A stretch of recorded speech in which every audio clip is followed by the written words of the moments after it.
ना ट्रेड की समझ ना टेक्नोलॉजी का ज्ञान। राहुल गांधी को एक तरीके से केंद्र की मोदी सरकार के मंत्री ने धो दिया है।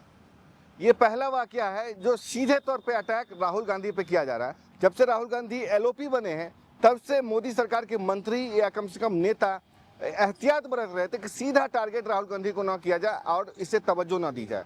उनको हाइप देने की जरूरत नहीं है। मोदी सरकार अब तक इस मामले में इतना एहतियात बरत रही थी कि राहुल गांधी पर सीधा अटैक ना करके उनको इतना बड़ा न बनाया जाए, इतना मीडिया अटेंशन ना दिया जाए जिससे कि उनके लिए और परेशानी खड़ी हो। इसलिए एक तरीके से राहुल गांधी को खुला छोड़ दिया गया था कि आप अटैक करो और मोदी सरकार अपने तरीके से काम करेगी, उस पर ध्यान नहीं देगी। यानी कि एक तरीके ये पूरा आइडिया बनाया गया था, ये पूरी रणनीति बनाई गई थी कि राहुल गांधी से सीधे भिड़ने का मतलब है कि आप उनकी छवि को बड़ा बना रहे हो, लार्जर देन लाइफ छवि बनाने की कोशिश कर रहे हो। लेकिन अब मोदी सरकार ने रणनीति बदल दी है। अब कह लें कि उनके 3 मंत्रियों को कम से कम इस काम पे लगाया गया है, या कह लें कि उनको खुली छूट दे दी गई है कि वो इनसे निपटे। एक राजनीतिक है, एक आर्थिक है, एक तरीके से कह लें कि मीडिया के लेवल पे है। ये तीनों मंत्री मोदी के मंत्री तो नहीं है, 2 इसमें से मंत्री हैं, एक सांसद हैं, जिनको कहा जा रहा है कि एक तरीके से पूरा मामला देखने की एक तरीके से फ्रंट पे लाया गया है। अब तीनों फ्रंट पे ही हैं। जहां तक मोदी कैबिनेट की बैठक होती है तो उसका नेतृत्व करते हैं अश्विनी वैष्णव, जो कि आईटी मिनिस्टर भी है, इन्फॉर्मेशन मिनिस्टर भी है। और पूरा जो मामला सरकार की छवि से लेकर के, सरकार के कामकाज से लेकर के, दूरदर्शिता से लेकर के जो मामले हैं या मीडिया से जुड़ाव से मामले जो हैं, वो उसका नेतृत्व कर रहे हैं अश्विनी वैष्णव। अश्विनी वैष्णव सरकार के एक तरीके से नाक आंख कान है। चाहे दावोस का मामला हो, कैबिनेट की ब्रीफिंग हो, या कैबिनेट से संबंधित फैसले हो, एआई टेक्नोलॉजी से संबंधित या रेल से संबंधित जो कि महत्वाकांक्षी बुलेट परियोजना, वंदे भारत, या कह लें कि अमृत भारत एक्सप्रेस, तमाम ऐसी परियोजनाएं हैं जो मोदी सरकार के लिए महत्वाकांक्षी है। उसको देखते हैं अश्विनी वैष्णव, जो सरकार के लिए बहुत ही मोदी के दिल के करीब है, तो उनको एक तरीके से इस मोर्चे पर लगाया गया है। उसके बाद है पीयूष गोयल, जो कि अमेरिका के साथ ट्रेड डील को देख रहे हैं, जो कि बहुत ही मोदी सरकार के संवेदनशील मामला है। इसलिए वो जवाब देते नजर आते हैं। पीयूष गोयल लगातार हमलावर रहते हैं, लगातार वो डील कर रहे हैं और कॉशियस रुख अख्तियार कर रहे हैं, लेकिन अब सीधा हमला वो भी कर रहे हैं। अश्विनी वैष्णव ने राहुल गांधी को कहा है कि राहुल गांधी ने 5 सवाल पूछे थे, जिसपे इन्होंने सिंगल लाइनर कहा, ना ट्रेड की समझ ना टेक्नोलॉजी की का ज्ञान। ये बताने के लिए काफी है कि राहुल गांधी पर किस तरीके से हमलावर है। अब बात करते हैं तीसरा नेता है जो कि पूरे कांग्रेस पे भारी पड़ रहा है। एक तरीके से उसको खुली छूट दे दी गई है कि तुम राहुल गांधी से, गांधी परिवार से निपटो। इससे पहले स्मृति ईरानी हुआ करती थी। स्मृति ईरानी अकेले गांधी परिवार से भिड़ने में सक्षम थी और संसद में एक तरीके बखिया उधरती नजर आती थी। राहुल गांधी जब भी फ्रंट पे आते थे, स्मृति ईरानी सामने आती थी और उनसे लोहा लेती थी। उसके अमेठी वाले निहितार्थ हैं। चूंकि अब स्मृति ईरानी वहाँ है नहीं, तो निशिकांत दुबे को काम पे लगाया गया, उनको खुली छूट दे दी गई है, फ्री हैंड दिया गया है कि आप निपटो। इसमें बहुत हद तक निशिकांत दुबे सफल भी नजर आ रहे हैं।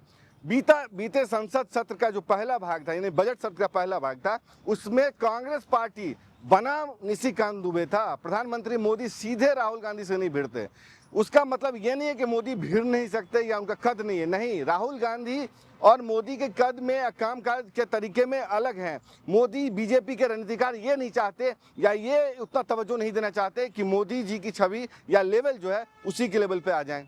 इसलिए प्रधानमंत्री मोदी अपने तरीके से काम करते, सीधा अटैक नहीं करते। जब भी संसद में बयान देते तभी वो अपनी बात रखते हैं और कांग्रेस को युवराज करके संबोधित करते, नाम तक नहीं लेते।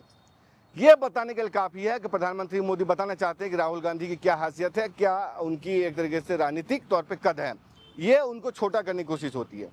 लेकिन जब निशिकांत दुबे मोर्चा संभालते हैं तो पूरी कांग्रेस बौखला जाती है, पीछे से हल्ला होने लगता है, पूरा बवाल कट जाता है।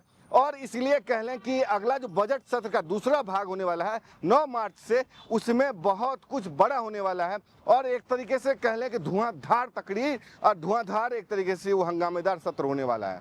उसकी कई वजह हैं। अब मोदी सरकार ने अपने तीनों मंत्रियों को ये छूट दे दी है, या तीनों नेताओं को छूट दे दी है कि आप सीधे टारगेट करो और उनकी बातों को टारगेट करो, उनके पॉइंट टू पॉइंट टारगेट करो और एक्सपोज करो। इसलिए देखते हैं कि चौतरफा घेरेबंदी राहुल गांधी के इर्द की गई है।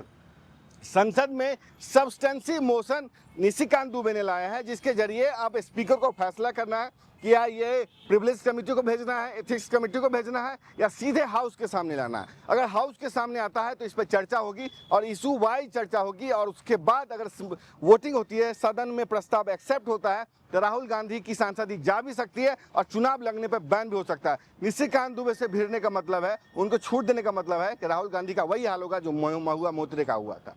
उनकी सांसदी गई थी, लेकिन फिर से चुनाव 24 में हुआ, जीत कर चले आए। लेकिन यह इस बार मामला गंभीर है।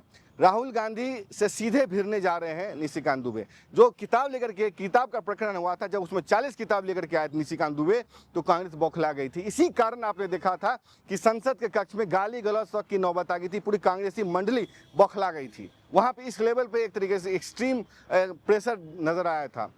अब चूंकि कह लें कि संसद का दूसरा सत्र चालू होगा, तो वहां पे सब्सटेंशियल मोशन पर चर्चा होने वाली है, जो कि निशिकांत दुबे ने ही प्रस्तुत किया था। सरकार पहले प्रिविलेज मोशन लाना चाह रही थी, हरदीप पुरी ने नोटिस दिया था, लेकिन आप कह लें कि अब पूरी फाइनल हो गया है, इसी पर चर्चा होगा। तो राहुल गांधी से निपटने के लिए मोदी नहीं, ये 3 मंत्री ही काफ़ी हैं, और एक तरीके से उनको धोने के लिए, या धोना एक संसदीय शब्द नहीं है, या उनसे निपटने के लिए राजनीतिक तौर पे हमले करने के लिए ये 3 नेताओं को एक तरीके से ऐसा लगता है, सूत्र बताते हैं कि इनको छूट दी गई है। और राहुल गांधी के खिलाफ एक तरीके से कह लें कि महुआ मोइत्रा वाला हाल होने वाला है। और इसलिए आप देखते हैं कि बीते दिनों निशिकांत दुबे ने राहुल गांधी को अर्बन नक्सल जैसे शब्दों से संबोधित किया था। बफोर्स वाला घोटाला एक तरीके से फिर से उखाड़ लाया था।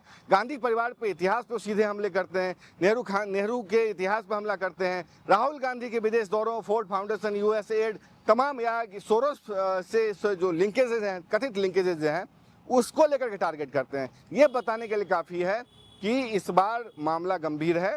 अब इन तीनों को ही राहुल गांधी से निपटना होगा, और निपटने की खुली छूट दे दी गई है। आने वाला संसद सत्र जो होने वाला है, उसमें बहुत कुछ होने वाला है। आप पूरे मामले को कैसे देखते हैं, और जो निशिकांत दुबे के हमले हैं या तीनों मंत्रियों को जो छूट दी गई है, उसको कैसे देखते हैं कि क्या आने वाले समय में निशिकांत दुबे एक तरीके से राहुल गांधी को और उकसाने में, एग्रेसिव करने में सक्षम होंगे, जो कि राहुल गांधी भी कर रहे हैं। वो मोदी सरकार को प्रोवोक कर रहे हैं, प्रोवोक हो भी रही है। उसी तरीके से निशिकांत दुबे भी प्रोवोक कर रही है, गांधी परिवार पे अटैक करके।